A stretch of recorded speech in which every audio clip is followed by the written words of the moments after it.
ॐ वर्णानामर्थसङ्गानां रसानां छन्दसामपि मङ्गलानां च वरदारो वन्दे वाणी विनायको नारायणं नमस्कृत्य नरं चैव नरोत्तमं देवीं सरस्वतीं व्यासं ततो जयमुदीरयेत् गुरुर्ब्रह्मा गुरुर्विष्णु गुरुर्देवो महेश्वर गुरुर्साक्षात् परब्रह्म तस्मै श्रीगुरुवे नमः। अखण्डमण्डलाकारं व्याप्तं येन चराचरं तत्पददर्शितं येन तस्मै श्रीगुरुवे नमः। बोले सियावर रामचंद्र भगवान की जय, राधावर कृष्ण कन्हैया लाल भगवान की जय, शिव उमा महेश्वर भगवान की जय, गायत्री ब्रह्मदेव भगवान की जय, सद्गुरुदेव भगवान की जय, माता पिता गुरुदेव की जय, समस्त संतगण भगवान की जय, समस्त भक्तगण भगवान की जय। ओम नमः पार्वती पतये हर हर महादेव।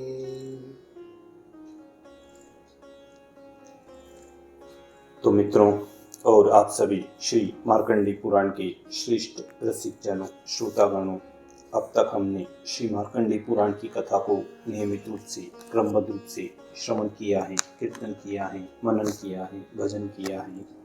अब हम उसी क्रम में श्री मार्कंडी पुराण के 23वें अध्याय की ओर कथा को अग्रसर करते हैं। आप सभी श्रेष्ठ श्रोतागण रसिक जन भगवान श्री राधा वल्लभ श्री कृष्ण कन्हैया लाल के श्री चरणों में दृढ़ भक्ति रखते हुए कथा का श्रवण करें, कीर्तन करें, मनन करें, भजन करें। बोलिए श्री राधा व कृष्ण कन्हैया लाल भगवान की जय।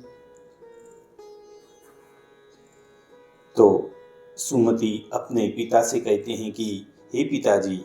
तदंतर राजा अलर्क ने अत्रि नंदन दत्तात्रेय जी के चरणों में प्रणाम करके अत्यंत प्रसन्नता के साथ विनीत भाव से कहा कि हे ब्राह्मण, हे दत्तात्रेय जी, देवताओं ने मुझे शत्रु द्वारा पराजित कराकर जो मेरे समक्ष प्राणों को संशय में डालने वाला अत्यंत उग्र यह भय उपस्थित कर दिया है, इसे मैं अपना परम सौभाग्य मानता हूँ। काशीराज का महान बल वैभव से संपन्न पराक्रम मेरा विनाश करने के लिए यहाँ प्रकट हुआ था, किंतु उसने मुझे आपके सत्संग का शुभ अवसर प्रदान करा दिया। यह कितने आनंद की बात है। सौभाग्य से ही मेरा सैनिक बल घट गया, सौभाग्य से ही मेरे सेवक मारे गए, सौभाग्य से ही मेरा खजाना खाली हो गया और सौभाग्य से ही मैं भय को प्राप्त हुआ। सौभाग्य से ही मुझे आपके युगल चरणों की स्मृति कराई और सौभाग्य से ही आपका सारा उपदेश मेरे चित्त में बैठ गया। हे ब्राह्मण, सौभाग्यवश आपके संग से मुझे ज्ञान प्राप्त हुआ है और सौभाग्य से ही आपने मुझ पर कृपा की है। जब पुरुष के शुभ दिन आते हैं तब अनर्थ भी अर्थ का साधक बन जाता है। जैसे इस समय यह शत्रु जनित आपत्ति भी आपके समागम से उपकार करने वाली सिद्ध हुई।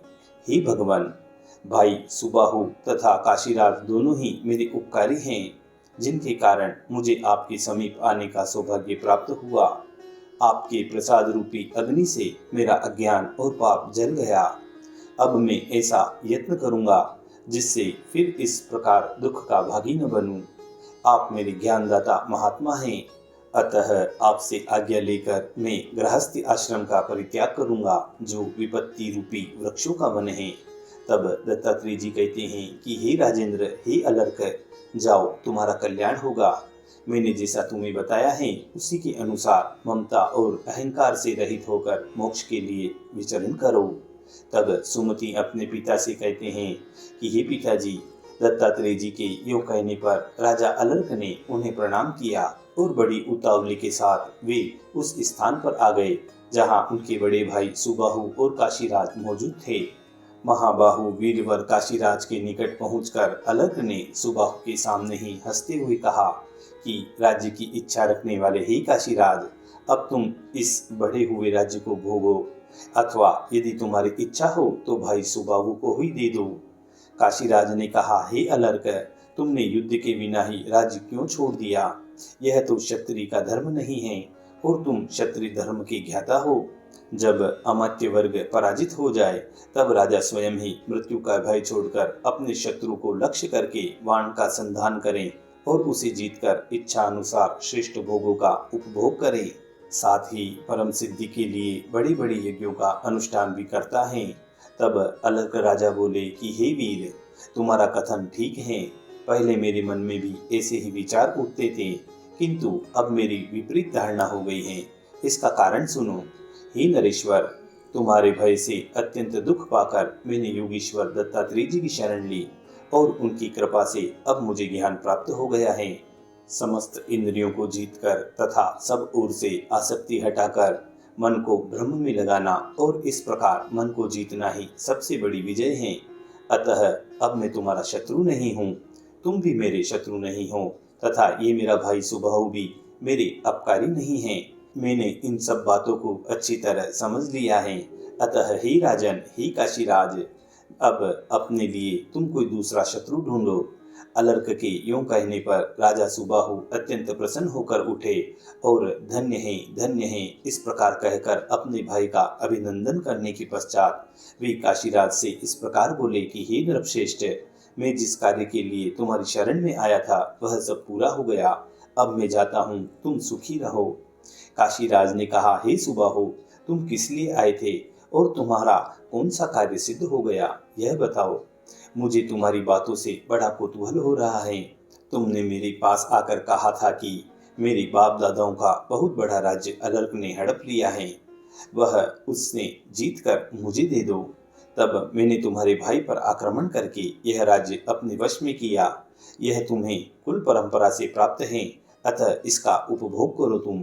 तब सुबाहु बोले, हे काशीराज, मैंने जिस उद्देश्य से यह प्रयत्न किया था और जिसके लिए तुमने भी महान उद्योग कराया वह मैं बतलाता हूँ, सुनो। मेरा यह छोटा भाई तत्वज्ञ होकर भी सांसारिक भोगों में फंसा हुआ था। मेरे दो बड़े भाई परम ज्ञानी हैं। उन दोनों को तथा मुझे भी हमारी माता ने जब बचपन में दूध पिलाया उसी समय कानों में तत्व ज्ञान भी भर दिया।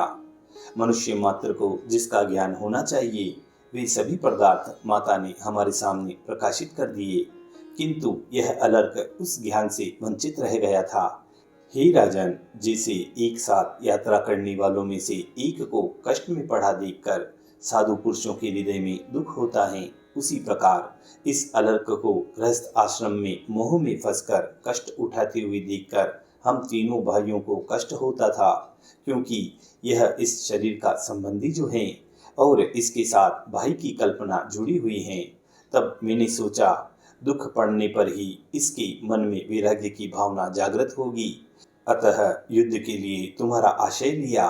फिर इस दुख से इसको वैराग्य हुआ और वैराग्य से ज्ञान की प्राप्ति हुई। इस प्रकार जो कार्य मुझे अभिष्ट था वह पूरा हो गया, अतः तुम्हारा कल्याण हो। अब मैं पुनः वन में जाता हूँ। मदालसा के गर्भ में रहकर और उसके स्तनों का दूध पीकर यह अलर्क दूसरी स्त्री के पुत्रों द्वारा ग्रहण किए हुए मार्ग पर न जाए, यही विचार कर मैंने तुम्हारा सहारा लिया था। सो सब कार्य पूर्ण हो गया। अब मैं सिद्धि के लिए जाता हूँ। हे नरेंद्र, जो लोग कष्ट में पड़े हुए अपने स्वजन, बंधु और सुहृद की उपेक्षा करते हैं वे मेरे विचार से विकलेंद्रिय हैं। उनकी इंद्रियां, हाथ, पैर आदि बेकार हैं। जो समर्थ, सुहृद, स्वजन और बंधु के होते हुए भी धर्म, अर्थ, काम और मोक्ष से वंचित होकर कष्ट भोगता है, वहां उसके वे सुहृद आदि ही निंदा के पात्र होते हैं। हे राजन, तुम्हारे संग से मैंने बहुत बड़ा कार्य सिद्ध कर लिया। तुम्हारा कल्याण हो। अब मैं जाऊंगा। हे साधु श्रेष्ठ, तुम भी ज्ञानी बनो। काशीराज ने कहा कि हे महात्मन, हे सुबाहु, तुमने अलर्क का तो बहुत बड़ा उपकार कर दिया। अब मेरी भलाई में अपना मन क्यों नहीं लगाते। सत्पुरुषों का साधु पुरुषों के साथ जो समागम होता है वह सदा फल देने वाला ही होता है, निष्फल नहीं। अतः तुम्हारे संग से मेरी भी तो उन्नति होनी चाहिए। तब सुबाहु बोले, हे काशीराज, हे राजन, धर्म, अर्थ, काम और मोक्ष ये चार पुरुषार्थ होते हैं। इनमें से धर्म, अर्थ और काम तो तुम्हें प्राप्त है, केवल मोक्ष से तुम वंचित हो। अतः वही तुम्हें संक्षेप से बतलाता हूँ, सुनो। सुनकर भलीभांति उसकी आलोचना करो और उसी के अनुसार अपने कल्याण के यत्न में लग जाओ। हे राजन, हे काशीराज, यह मेरा है और यह मैं हूँ, इस प्रकार की प्रतीति तुम्हें नहीं करनी चाहिए, क्योंकि आलोचना का विषय तो बाह्य धर्म ही होता है। धर्म के अभाव में कोई आशय नहीं रहता। अहम में यह संज्ञा किसकी है, इस बात का तुम्हें विचार करना चाहिए। बाह्य और आंतरिक तत्व की आलोचना करनी चाहिए। आधी रात के बाद भी इस तत्व का विचार करना चाहिए। अव्यक्त से लेकर विशेष तक जो विकार रहित अचेतन व्यक्त और अव्यक्त तत्व हैं, उसे जानना चाहिए। और उनका ज्ञाता जो मैं हूँ, वह मैं कौन हूँ, इसे भी जानना चाहिए। इस मैं को ही जान लेने पर तुम्हें सबका ज्ञान हो जाएगा। अनात्मा में आत्मबुद्धि का होना और जो अपना नहीं है उसे अपना मानना, यही अज्ञान होता है। हे भोपाल, वह मैं सर्वत्र व्यापक आत्मा हूँ। तथापि तुम्हारे पूछने पर लोक व्यवहार की दृष्टि से मैंने ये सब बातें तुम्हें बता दी। अब मैं जाता हूँ। तब वह सुमति अपने पिता से कहते हैं कि काशी नरेश से यूं कहकर परम बुद्धिमान सुबाहु चले गए। काशीराज ने भी अलर्क का सत्कार करके अपने नगर की राह कर ली। अलर्क ने अपने ज्येष्ठ पुत्र को राजा के पद पर अभिषिक्त कर दिया और स्वयं सब प्रकार की आसक्तियों का त्याग करके वे आत्मसिद्धि के लिए वन में चले गए। वहां बहुत समय तक वे निर्द्वंद एवं परिग्रह शून्य होकर रहे और अनुपम योग संपत्ति को पाकर परम निर्वाण पद को प्राप्त हो गए। तब सुमति ने अपने पिता से कहा कि हे पिताजी, आप भी अपनी मुक्ति के लिए इस उत्तम योग का साधन कीजिए। इससे आप उस ब्रह्म को प्राप्त होंगे जहाँ जाने पर आपको शोक नहीं होगा। अब मैं भी जाऊंगा। यज्ञ और जप से मुझे क्या लेना है। कृत्य पुरुष का प्रत्येक कार्य ब्रह्म भाव की प्राप्ति के लिए ही होता है। अतः आपकी आज्ञा लेकर मैं जाता हूँ। अब निर्द्वंद एवं परिग्रह शून्य होकर मुक्ति के लिए ऐसा यत्न करूँगा जिससे मुझे परम संतोष की प्राप्ति हो जाए। तब वह ध्रुव के पुत्र पक्षी उन जैमिनी जी से कहते हैं कि हे जैमिनी जी, अपने पिता से यूं कहकर और उनकी आज्ञा लेकर परम बुद्धिमान सुमति सब प्रकार के संग्रह को छोड़कर वन को चले गए। उनके महाबुद्धिमान पिता भी उसी प्रकार क्रमशः वानप्रस्थ आश्रम में जाकर चौथे आश्रम में प्रविष्ट हुए। वहां पुत्र से पुनः उनकी भेंट हुई और उन्होंने गुण आदि बंधनों का त्याग करके तत्काल प्राप्त हुई उत्तम बुद्धि से युक्त होकर परम सिद्धि को प्राप्त कर लिया। हे ब्राह्मण, आपने हम लोगों से जो प्रश्न किया था उसका विस्तार पूर्वक हमने यथावत वर्णन किया। अब आप और क्या सुनना चाहते हैं। इस प्रकार जैमिनी जी ने जो उन पक्षीराज से प्रश्न किए थे, उन प्रश्नों के उत्तर में उन पक्षीराज ने जो जवाब दिया, जो संवाद हुआ, उसमें उन्होंने कहा था कि ऋतुध्वज नाम के राजा मदालसा से शादी होती है। मदालसा का पुत्र अलर्क होता है।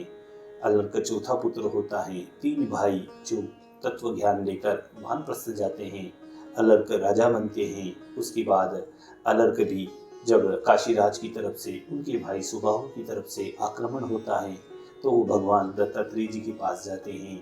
इसी संवाद को सुमति और उनके पिता के मध्य में पूरा संवाद हो रहा है। इसी के साथ इस मधुर संवाद का पिता पुत्र सुमति के इस तत्व ज्ञान के उपदेश का यहाँ पर उपसंहार होता है और इसी के साथ श्री मार्कंडेय पुराण के यह 23वें अध्याय की भी पूर्णता व समाप्ति होती है। बोलिए श्री कृष्ण कन्हैया लाल भगवान की जय।